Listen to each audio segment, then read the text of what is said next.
ನಮಸ್ಕಾರ. ಮಿಂಚು ಹುಳುವಾದ ಅನ್ಯಲೋಕದ ಜೀವಿಗಳು ನಮಗೇಕೆ ಕಾಣುತ್ತಿಲ್ಲ? ವಿಶ್ವದಲ್ಲಿ ಮಾನವರಂತೆ ಇತರ ಬುದ್ಧಿವಂತ ಜೀವಿಗಳಿವೆಯೇ? ಇದ್ರೆ ಅವು ಎಲ್ಲಿವೆ ಮತ್ತು ಅವುಗಳ ಜೊತೆಗೆ ನಾವು ಹೇಗೆ ಸಂಪರ್ಕ ಸಾಧಿಸಬಹುದು ಅನ್ನೋದು ನಮ್ಮೆಲ್ಲರನ್ನ ಕಾಡ್ತಕ್ಕಂಥ ಪ್ರಶ್ನೆ ಆಗೈತಿ. ವಿಶ್ವದಲ್ಲಿ ಜೀವದ ಅಸ್ತಿತ್ವದ ಪ್ರಶ್ನೆ ಆಧುನಿಕ ವಿಜ್ಞಾನದಲ್ಲಿನ ಅತ್ಯಂತ ಆಳವಾದ ಸಮಸ್ಯೆಗಳಲ್ಲಿ ಒಂದು. ನಮ್ಮ ಹಾಲು ಹಾದಿ ಬ್ರಹ್ಮಾಂಡದಲ್ಲಿನೇ ಅಂದರೆ ಮಿಲ್ಕಿ ವೇ ಬ್ರಹ್ಮಾಂಡದಲ್ಲಿನೇ ಕೋಟ್ಯಂತರ ತಾರೆಗಳಿದ್ದಾವೆ. ಅವುಗಳಲ್ಲಿ ಲಕ್ಷಾಂತರ ತಾರೆಗಳು ಗ್ರಹಗಳನ್ನು ಕೂಡ ಹೊಂದಿದ್ದಾವೆ. ಇದನ್ನ ಖಗೋಳ ವಿಜ್ಞಾನ ಯಾವುದೇ ಅನುಮಾನಗಳಿಗೆ ಎಡೆಯಿಲ್ಲದಂತೆ ನಮಗೆ ತೋರಿಸ್ಕೊಟ್ಟೈತೆ. ಭಾರೀ ಸಂಖ್ಯೆಯಲ್ಲಿರುವ ಗ್ರಹಗಳಲ್ಲಿ ಕೆಲವುಗಳಲ್ಲಿ ಆದರೂ ಕೂಡ ಮುಂದುವರೆದ ಅನ್ಯಜೀವಿಗಳಿರುವ ಸಾಧ್ಯತೆ ಗಣಿತೀಯವಾಗಿ ಸಾಕಷ್ಟಿದೆ. ಆದರೆ ಈ ಸಾಧ್ಯತೆ ಸವಾಲಾಗಿ ಅನ್ಯಜೀವಿಗಳು ಇದ್ದಿದ್ದೇ ಆದರೆ ಅವುಗಳನ್ನು ನಾವು ಇಲ್ಲಿಯವರೆಗೆ ಏಕೆ ಕಂಡಿಲ್ಲ ಅಂತಕ್ಕಂಥ ಒಂದು ಪ್ರಮುಖವಾದಂಥ ಪ್ರಶ್ನೆ ಎದುರಾಗ್ತೈತೆ. ಈ ಪ್ರಶ್ನೆಯನ್ನು ಮೊದಲಿಗೆ ಸ್ಪಷ್ಟವಾಗಿ ರೂಪಿಸಿದಂಥವರು ಇಟಾಲಿಯನ್ ಮೂಲದ ಅಮೆರಿಕನ್ ಭೌತ ವಿಜ್ಞಾನಿ ಎನ್ರಿಕೋ ಫರ್ಮಿ. 1950ರಲ್ಲಿ ನಡೆದಂಥ ಒಂದು ಅನೌಪಚಾರಿಕ ಚರ್ಚೆಯ ಸಂದರ್ಭದಲ್ಲಿ ಎನ್ರಿಕೋ ಫರ್ಮಿ ಅವರು ವೆರಿ ಜೆವರಿ ಬಿಡಿ ಅಂತಕ್ಕಂಥ ಒಂದು ಪ್ರಶ್ನೆಯನ್ನು ಕೇಳ್ತಾರೆ. ಈ ಪ್ರಶ್ನೆಯ ಮೂಲ ತರ್ಕ ಹೀಗಿರುತ್ತೆ: ಬ್ರಹ್ಮಾಂಡದಲ್ಲಿ ಅಸಂಖ್ಯಾತ ತಾರೆಗಳಿದ್ದಾವೆ. ಅವುಗಳಲ್ಲಿ ಅನೇಕ ತಾರೆಗಳು ಗ್ರಹಗಳನ್ನು ಹೊಂದಿದ್ದಾವೆ. ಕೆಲವು ಗ್ರಹಗಳಲ್ಲಿ ಜೀವಕ್ಕೆ ಸೂಕ್ತವಾದ ವಾತಾವರಣ ಇರಬಹುದು. ಇಂಥ ಗ್ರಹಗಳಲ್ಲಿ ದೀರ್ಘಕಾಲದಲ್ಲಿ ಬುದ್ಧಿವಂತ ನಾಗರಿಕತೆಗಳು ಅಭಿವೃದ್ಧಿಯಾಗಿರುವ ಎಲ್ಲ ಸಾಧ್ಯತೆಗಳಿದ್ದಾವೆ. ಈ ಎಲ್ಲ ಅಂಶಗಳನ್ನು ಒಟ್ಟಿಗೆ ನೋಡಿದ್ರೆ ಅನ್ಯಜೀವಿಯ ನಾಗರಿಕತೆಗಳು ಬಹಳ ಸಾಮಾನ್ಯವಾಗಿರಬೇಕಂತ ತೋರುತ್ತೆ. ಆದರೂ ಕೂಡ ನಾವು ಇನ್ನೂ ಯಾವುದೇ ಸ್ಪಷ್ಟವಾದ ಸಂಕೇತಗಳನ್ನು ಅವರಿಂದ ಕಂಡಿಲ್ಲ, ಪಡೆದಿಲ್ಲ. ಫರ್ಮಿಯವರ ಈ ಪ್ರಶ್ನೆ ಮುಂದೆ ಫರ್ಮಿ ಪ್ಯಾರಾಡಾಕ್ಸ್, ಫರ್ಮಿ ವಿರೋಧಾಭಾಸ ಅಂತಕ್ಕಂಥ ಹೆಸರಿನಲ್ಲಿ ಪ್ರಸಿದ್ಧಿ ಆಗುತ್ತೆ. ಅನ್ಯಲೋಕದ ಜೀವಿಗಳನ್ನ ಕುರಿತಾದಂಥ ಈ ವಿರೋಧಾಭಾಸವನ್ನು ಚರ್ಚಿಸ್ತಕ್ಕಂಥ ಒಂದು ಕೊಂಡಿಯನ್ನು, ವಿಡಿಯೋದ ಕೊಂಡಿಯನ್ನು ವಿವರಣೆಯಲ್ಲಿ ಕೊಡಲಾಗುತ್ತೆ. ಆಸಕ್ತರು ಅವುಗಳನ್ನ ನೋಡ್ಬೋದು. ಫರ್ಮಿ ವಿರೋಧಾಭಾಸದ ಸಮಸ್ಯೆಯನ್ನು ಗಣಿತೀಯವಾಗಿ ವಿವರಿಸೋದಕ್ಕೆ ಖಗೋಳ ವಿಜ್ಞಾನಿ ಫ್ರಾಂಕ್ ಡ್ರೇಕ್ 1961ರಲ್ಲಿ ಒಂದು ಸೂತ್ರವನ್ನು ಮಂಡಿಸ್ತಾರೆ. ಈ ಸೂತ್ರ, ಈ ಸಮೀಕರಣ ವಿಶ್ವದಲ್ಲಿ ನಮ್ಮ ಜೊತೆಗೆ ಸಂಪರ್ಕವನ್ನು ಸಾಧನೆ ಮಾಡಬಲ್ಲ ನಾಗರಿಕತೆಗಳ ಸಂಖ್ಯೆಯನ್ನು ಅಂದಾಜು ಮಾಡಲಿಕ್ಕೆ ಬಳಸಲಾಗುತ್ತೆ. ಡ್ರೇಕ್ ಸಮೀಕರಣ n = r fp na f1 fy × fc × l ಅಂತಕ್ಕಂಥ ಅಂಶಗಳು ಒಳಗಡುತ್ತೆ.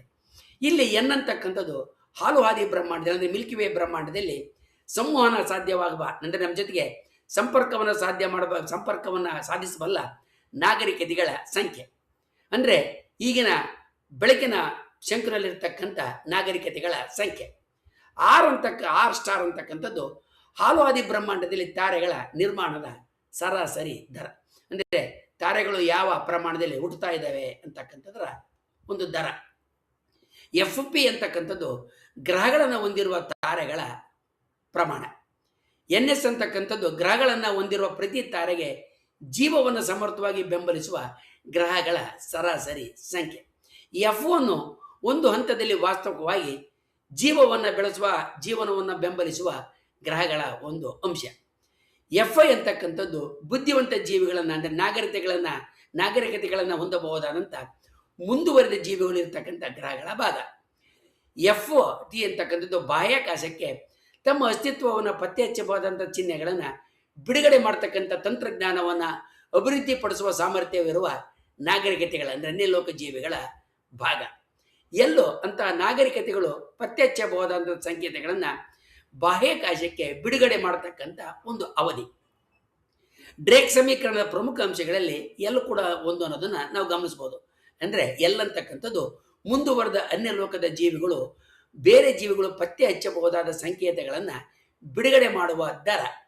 ಇದು ಒಂದು ಮುಂದುವರೆದ ನಾಗರಿಕತೆ ಎಷ್ಟು ಕಾಲ ತಂತ್ರಜ್ಞಾನದ ಸಂಕೇತಗಳನ್ನು ಕಳಿಸ್ತತೆ ಅನ್ನೋದನ್ನು ತಿಳಿಸ್ತದೆ. ಮಿಂಚು ಹುಳುವಿನ ವಾದ ಫೈರ್ಫ್ಲೈ ಹೈಪೋಥಿಸಿಸ್ ಈ ಅಂಶವನ್ನು ಮುಖ್ಯವಾಗಿ ಕೇಂದ್ರೀಕರಿಸುತ್ತೆ.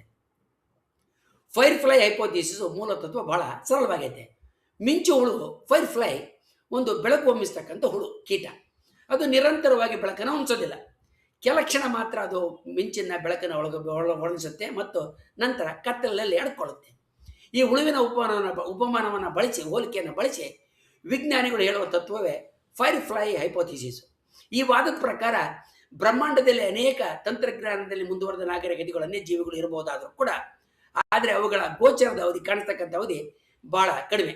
ಅಂದರೆ ಅವು ಸ್ವಲ್ಪ ಸಮಯ ಮಾತ್ರ ರೇಡಿಯೋ ಅಥವಾ ಇತರ ಪತ್ತೆ ಹಚ್ಚಬಹುದಾದಂಥ ಮುಂದುವರೆದ ಜೀವಿಗಳು ಪತ್ತೆ ಹಚ್ಚಬಹುದಾದಂಥ ಸಂಕೇತಗಳನ್ನ ಬಿಡುಗಡೆ ಮಾಡ್ತವೆ ಅಥವಾ ಕಳಿಸ್ತವೆ.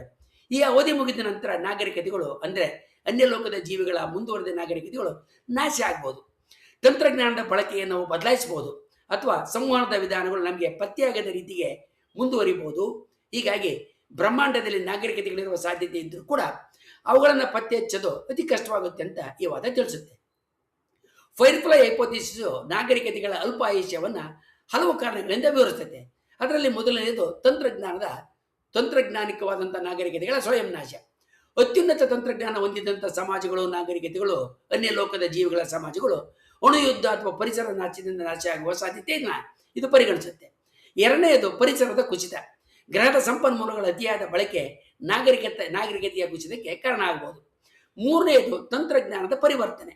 ರೇಡಿಯೋ ಸಂವಹನ ಕೇವಲ ಅಂದರೆ ನಮಗೆ ಗೊತ್ತಿರತಕ್ಕಂಥ ಸಂವಹನ ಕೇವಲ ಒಂದು ತಾತ್ಕಾಲಿಕ ವಿಜ್ಞಾನದ ಹಂತ ಆಗಿರ್ಬೋದು. ನಾಲ್ಕನೆಯದು ಸಾಮಾಜಿಕ ಅಥವಾ ಸಾಂಸ್ಕೃತಿಕ ಬದಲಾವಣೆ.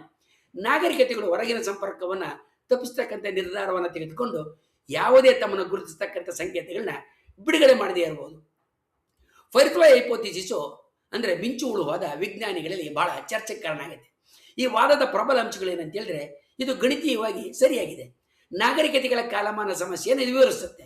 SETI ಅಂದರೆ search for terrestrial intelligence, search for extraterrestrial intelligence ಫಲಿತಾಂಶಗಳ ಕೊರತೆಯನ್ನು ವಿವರಿಸೋದಕ್ಕೆ ಇದು ಸಹಾಯ ಮಾಡುತ್ತೆ. ಇದರ ದುರ್ಬಲ ಅಂಶಗಳೇನಂತ ಹೇಳಿದ್ರೆ ನಾಗರಿಕತೆಗಳ ಆಯುಷ್ಯ ಕುರಿತು ಸಾಕ್ಷ್ಯಗಳ ಕೊರತೆ. ಅತ್ಯುನ್ನತ ನಾಗರಿಕತೆಗಳು ದೀರ್ಘಕಾಲ ಬದುಕತಕ್ಕಂಥ ಸಾಧ್ಯತೆ, ತಂತ್ರಜ್ಞಾನಿಕ ಸಂಕೇತಗಳ ವಿಧಿಗಳು ನಮಗಿನ್ನೂ ಗೊತ್ತಿಲ್ಲ. ಅನ್ಯಜೀವಿ ಸಂಕೇತಗಳನ್ನು ಹುಡುಕುವ ಪ್ರಮುಖ ವೈಜ್ಞಾನಿಕ ಕಾರ್ಯಕ್ರಮ ಅಂತ ಹೇಳಿದ್ರೆ SETI ಅಂದರೆ search for extraterrestrial intelligence institute ನಡೆಸತಕ್ಕಂಥ ಒಂದು ಯೋಜನೆ ಮತ್ತು ಸಂಶೋಧನೆ. SETI ಮುಖ್ಯವಾಗಿ ರೇಡಿಯೋ ದೂರದರ್ಶಕಗಳ ಮೂಲಕ ಸಂಕೇತಗಳ ಹುಡುಕಾಟ, ಲೇಸರ್ ಅಥವಾ ಆಪ್ಟಿಕಲ್ ಸಂಕೇತಗಳ ಪರಿಶೀಲನೆ, ಅಸಾಮಾನ್ಯವಾದಂಥ ಖಗೋಳ ಘಟನೆಗಳ ವಿಶ್ಲೇಷಣೆಗೆ ಬಳಸಿಕೊಳ್ಳುತ್ತೆ. ಆದರೆ ಫೈರ್ಫ್ಲೈ ಹೈಪೋಥಿಸಿಸ್ ಪ್ರಕಾರ ಸಮಸ್ಯೆ ಏನಂತ ಹೇಳಿದ್ರೆ ಸಂಕೇತಗಳು ಇವು ಕ್ಷಣಿಕ ಆಗಿರ್ಬೋದು, ನಾವು ಹುಡುಕ್ತಾ ಇರುವ ಸಮಯದಲ್ಲಿ ಅವು ಇರದೇ ಇರ್ಬೋದು.